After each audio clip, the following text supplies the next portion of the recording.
ஒரு சித்த யோகியின் சரிதை இரண்டாம் பாகம். திருவல்லிக்கேணி. திருவல்லிக்கேணி வாசி 1964.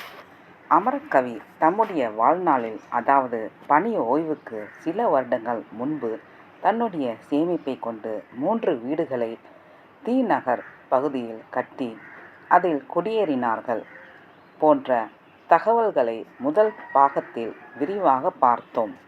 தன்னுடைய 2 பெண்களின் அடுத்தடுத்த திருமணம் மற்றும் இதர குடும்ப செலவுகள், பணி ஓய்வு என உண்டான சிக்கல்களால் தான் கட்டிய வீடுகளை எல்லாம் ஒன்றன் பின் ஒன்றாக விற்று கையில் ஒரு கணிசமான தொகையை வாங்கி வங்கியில் டிபாசிட் செய்துவிட்டு பிரம்மச்சாரிகளின் சொர்க்கப்புரியாக விளங்கிய திருவல்லிக்கேணி பகுதியில் வாடகை வீட்டில் குடியேறி தன் குடும்பத்தின் வருங்காலத்தை அமைத்து கொள்ள முடிவு செய்தார்.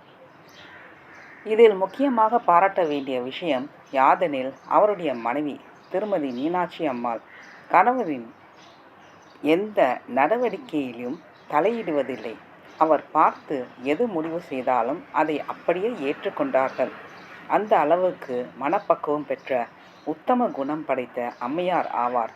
அந்த காலத்தில் 1964களில் திருவல்லிக்கேணி பகுதியில் வாடகைக்கு வீடுகள் மலிவாக கிடைத்த காலம். மேலும் நகரத்தின் மைய பகுதியாதலால் சகல வசதிகளும் நிறைந்திருந்தது. ஸ்ரீ ராமச்சந்திரர் திருவல்லிக்கேணியை தன்னுடைய நிரந்தர வசிப்பிடமாக தேர்ந்து எடுத்ததற்கு முக்கிய காரணமே கீதாச்சாரியன் திருவேங்கடமுடையான் பார்த்த சாரதியின் ஆட்சிக்குட்பட்ட இடமானதால் அந்த க்ஷேத்திரத்தையே விரும்பி தேர்ந்தெடுத்தார். சாமி பிள்ளை தெரு. முதலில் அவர் திருவல்லிக்கேணி பகுதியில் சாமி பிள்ளை தெருவில் முதல் சந்தின் முடிவில் அமைந்திருந்த ஒரு வீட்டை ரூபாய் 60 மாத வாடகைக்கு பிடித்து பல குடித்தனங்களுக்கு இடையே தன்னுடைய வாழ்க்கையை துவங்கினார். சுமார் 10 வருடங்கள் பெரிய சொகுசு பங்களாவாசியாக சொந்த வீட்டில் சகல வசதிகளுடன் வாழ்ந்த அவர், பணி ஓய்வுக்கு பின் தன்னுடைய நிலை இப்படி தலைகீழாக மாறிப்போய்விடும் என்று கற்பனை கூட செய்து பார்க்கவில்லை. என்னதான் இருந்தாலும் பல ஓண்டு குடித்தனங்களுக்கிடையே வாழ்க்கையை நடத்தி கொண்டு போவது என்பது சற்று சிரமமான காரியம்தான். ஒரு உயர்ந்த நிலை இருந்த பின் அதைவிட கீழ்நிலைக்கு இறங்கி வருவதை ஜீரணிப்பது சற்று சிரமமான விஷயம்தான். இருந்தாலும் அதை பற்றியெல்லாம் அவர் கவலை கொள்ளவில்லை. அவர் நினைத்திருந்தால் மாம்பழத்தை அடுத்திருந்த கோடம்பாக்கம் பகுதியில் காலி நிலம் வாங்கி போட்டிருக்கலாம். 1964களில் பிளாட்கள் மிகவும் மலிவான விலைக்கு விற்பனைக்கு, அதுவும் ஒரு கிரவுண்ட் ரூபாய் 1200 முதல் ரூபாய் 1500 வரை தாராளமாக கிடைத்து வந்தது. கோடம்பாக்கத்தை அடுத்து சில தூரம் சென்றால் விருகம்பாக்கம், வளசரவாக்கம் போன்ற பகுதிகளில் நல்ல பிளாட்டுகள் ரூபாய் 900க்கும் விற்று வந்த காலம் அது. இதையெல்லாம் அவர் ஏன் செய்யவில்லை? அதற்கு தகுந்த காரணம் இருந்தது. அவருடைய ஆன்மீக அறிவு தேடலில் ராஜயோகம் பல மகான்களை நேரடியாக சந்திக்க நேர்ந்தது. காஞ்சி மகா பெரியவர், ஸ்ரீ ரமணர், ஸ்ரீ அரவிந்தர் போன்ற மகா புருஷர்களின் நேரடியான நெருங்கிய தொடர்புகள் அவருடைய லௌகீக வாழ்க்கை முறையில் பல மாற்றங்களை உண்டாக்கியது. ஆகையால் வாழ்க்கையில் தானே உண்டாகும் எந்த மாற்றங்களையும் நேரடியாக எதிர்கொள்ளும் துணிவும் பக்குவமும் அவரை சேர்ந்தது. இதன் விவரங்களை எல்லாம் 5ஆம் பகுதியில் விரிவாக பார்த்தோம்.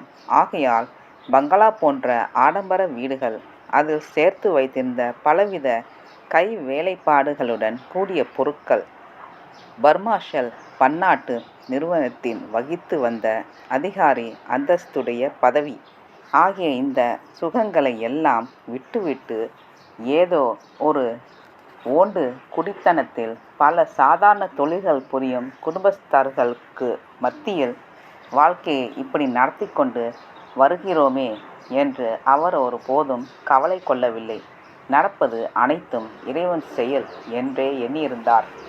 பெரிய தெரு 1964 இவ்வாறு சாமிப்பிள்ளை தெருவில் 6 மாத காலம் வசித்து வந்தபோது பெரிய தெருவில் 2/96 என்ற புதிய இல்லம் அடுக்குமாடி குடியிருப்பு முறையில் கட்டப்பட்டிருந்த வீடுகள் வாடகைக்கு கிடைக்கின்றன என ஒரு தரகர் மூலம் கேள்விப்பட்டு அங்கு வந்து குடியேறினார். அவர் பெரிய தெருவில் குடியேறிய போது அந்த வீட்டின் வாடகை மாதம் ரூபாய் 90, அட்வான்ஸ் ரூபாய் 300. அப்பொழுதுதான் மச்சாமணி மற்றும் அவருடைய தம்பி குளத்துமணி ஐயர் என்று கைதேர்ந்த சமையல்கலை நிபுணர்களால் புதியதாக அடுக்குமாடி வீடுகளின் அமைப்பு போல் கட்டப்பட்ட கட்டிடம் அது. அதில் முதல் தளத்தில் அமைந்திருந்த நல்ல வெளிச்சமும் காற்றோட்டமும் கூடிய நடுப்பகுதியை தேர்வு செய்து அங்கு குடிபுகுந்தார். அந்த வீட்டில் மொத்தம் 16 குடித்தனக்காரர்கள் வசித்து வந்தனர். சூரிய நாராயண ராவ் இல்லம். பெரிய தெரு வீட்டில் அவர் குடிபுகுந்த போது 2 சம்பவங்கள் அவரை வேறு திசைக்கு மாற்ற முனைந்தது. அவர் வசித்து வந்த மச்சாமணி ஐயர் வீட்டின் நேர் எதிரே டாக்டர் சூரிய நாராயண ராவ் என்பவருடைய மிகப்பெரிய வீடு, அதாவது சுமார் 3 கிரவுண்ட் அளவுடையது, ரூபாய் 90,000க்கு விற்பனைக்கு வந்தது. பெரிய தெருவில் அப்படி ஒரு அகலமான வீடே கிடையாது என்றும் சொல்லலாம். சுமார் 80 அடிக்கு மேல் அகலம் கொண்ட அகண்ட வீடு அது. அவரிடம் வங்கியில் டிபாசிட்டாக பணம் இருந்ததை அறிந்து சீதாராம் ஐயர் போன்ற வீட்டு புரோக்கர் டாக்டர் சூரிய நாராயண ராவ் கட்டிடத்தை வாங்கி போட்டுக்கொள்ளும்படி வற்புறுத்தினர். அப்போது அவரிடம் 90,000 ரூபாய் வரை ரொக்கப்பணம் வங்கியில் சேமிப்பில் இருந்தது. அவருடைய மனம் அந்த வீட்டை வாங்கி விடலாம் என்று முடிவுக்கு வந்து அந்த வீட்டின் டாக்குமெண்ட்டுகளை எல்லாம் வாங்கி ஆராய்ந்து பார்த்தார். ஆனால் அந்த வீட்டை ரூபாய் 90,000க்கு வாங்கி பின் கையிலுள்ள பணம் ரூபாய் 6,000ஐ வைத்து கொண்டு எப்படி வருங்கால வாழ்க்கை நடத்துவது என்று யோசனை செய்தார். தன்னுடைய பையன் வேறு சிறுவனாக இருந்ததால் மேற்படிப்புக்கு பிற்காலத்தில் உண்டாகும் இதர செலவினங்களை எப்படி சமாளிக்க முடியும் என யோசித்து அந்த வீட்டை வாங்கும் எண்ணத்தை கைவிட்டார். அதுபோல் மற்றொரு முறை அவர் வசித்து வந்த வீட்டின் உரிமையாளர் குளத்துமணி ஐயர் சில கடன் சுமைகள் இருந்ததால் ஸ்ரீ ராமச்சந்திரர் வசித்து வந்த முதல் தளத்தையும் அதை ஒட்டியிருந்த முன்பகுதி போர்ஷனையும் சேர்த்து ரூபாய் 72,000க்கு வாங்கி கொள்ளும்படி வற்புறுத்தினார். இனிமேல் எக்காரணம் கொண்டும் சொந்த வீடு வாங்குவதில்லை என்ற தன்னுடைய முடிவில் மிகவும் உறுதியாக இருந்ததால் அந்த யோசனையையும் நிராகரித்து விட்டார். ஸ்ரீ லட்சுமி சரஸ்வதி தேவியர்.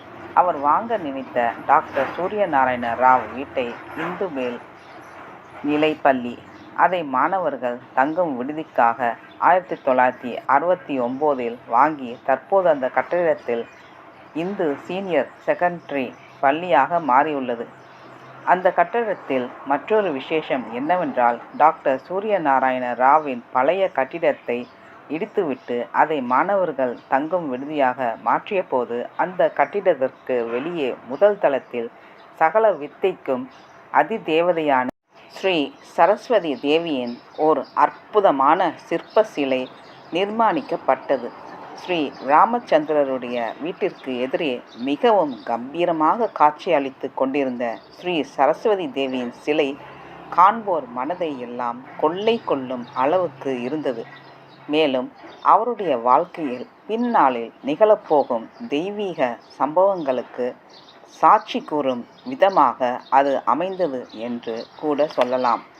அதுபோல் அவர் வசித்து வந்த மச்சாமணி ஐயர் குடியிருப்பின் 2வது தளத்தில் அருமையான ஸ்ரீ லட்சுமி தேவியின் சிறிய வடிவத்தில் இருந்த சிலையும் ஏற்கனவே வீடு கட்டும் போது ஸ்தாபிதம் செய்யப்பட்டு இருந்தது. அமரக்கவி குடியிருந்த வீட்டில் ஸ்ரீ லட்சுமி தேவியின் சிலை, வீட்டின் எதிரே கலைவாணியின் சிலை என இவை அனைத்தும் தானாகவே நிகழ்ந்த அதிசயம், தெய்வத்தின் சங்கல்பமாகும். இன்றும் இந்த அற்புதத்தை பக்த கோடிகள் நேரில் சென்று அமரக்கவி வாழ்ந்த இல்லத்தை தரிசித்து அருளை பெறலாம். தெய்வீக சம்பத்து. இந்த வீட்டில்தான் அவர் சுமார் 23 வருடங்கள் வரை வாழ்ந்து வந்தார். அவருடைய ஆன்மீக வாழ்க்கையில் பல திருப்பு முனைகளையும் பல புதிய சகாப்தங்களையும் சந்தித்த இடம் அது என்றால் மிகையாகாது. இந்த வீட்டில் அவர் வசித்த போதுதான் உலகமே கண்டு வியக்கும் வண்ணம் பல ஆன்மீக அதிசயங்கள் நிகழ்ந்தது. 1967 ஆண்டு காஞ்சிபுரம் பிரணவ தேவி ஸ்ரீ தேவி காமாட்சி அம்மனின் திருவருள் பிரசாதமாக சக்தி பீஜம் அமரக்கவியின் நாவில் எழுதப்பட்டது. அன்று முதல் தெய்வீக அருள் பிரவாகம் கொட்டும் நீர்வீழ்ச்சியைப் போல அவரிடம் குறைவில்லாமல் பெருக்கெடுத்து ஓடத் தொடங்கியது. 1968 ஆண்டு மகா பவித்திரமான பரமாத்மாவின் சங்கநாதம் அற்புதமாக ஒலித்த இடமும் இதுவே. இந்த வீட்டில்தான் அவருக்கு ஸ்தானு சித்தியார் என்ற அருள் வாக்கின் திருநாமமும் அதன் பின் தோன்றி தெய்வத்தின் குரல் மூலம் சூட்டப்பட்ட அமரக்கவி சித்தேஸ்வரர் என்ற திருநாமமும் பெற்ற இடமாகும். அவருடைய தெய்வீக கிரந்தங்கள் அனைத்தும் ஒன்றன் பின் ஒன்றாக இறைவனின் கருணையால் அருள் புரியப்பட்டது. இனி இதன் விவரங்களை எல்லாம் வரும் அத்தியாயங்களில் விரிவாக காணலாம். அமரக்கவி தம்முடைய முதற் புத்தகமான நிஜாந்த போதம் ஆங்கிலம் 1979 ஆண்டு வெளியிட்டார். அதனைத் தொடர்ந்து தபஸின் இரகசியங்கள் ஆங்கிலம் 1982 ஆண்டு வெளியிட்டார். மற்றும் வேறு சில முக்கிய யோக ஆங்கில புத்தகங்கள் தோன்றிய இடமும் இந்த இல்லத்தில் இருந்துதான். விபூதி அடிகள் மற்றும் அடியேன் அமரக்கவி சித்தேஸ்வரரிடம் அறிமுகமாகி திருத்தொண்டுகள் புரிந்த இல்லமும் இதுவே. எனவே அமரக்கவி பல வருடங்கள் வசித்து வந்த இந்த இல்லமே பல ஆன்மீக சரித்திர நிகழ்வுகளின் அற்புதங்களை எல்லாம் சந்தித்த இல்லம் என்றால் அது மிகையாகாது. நன்றி, வணக்கம்.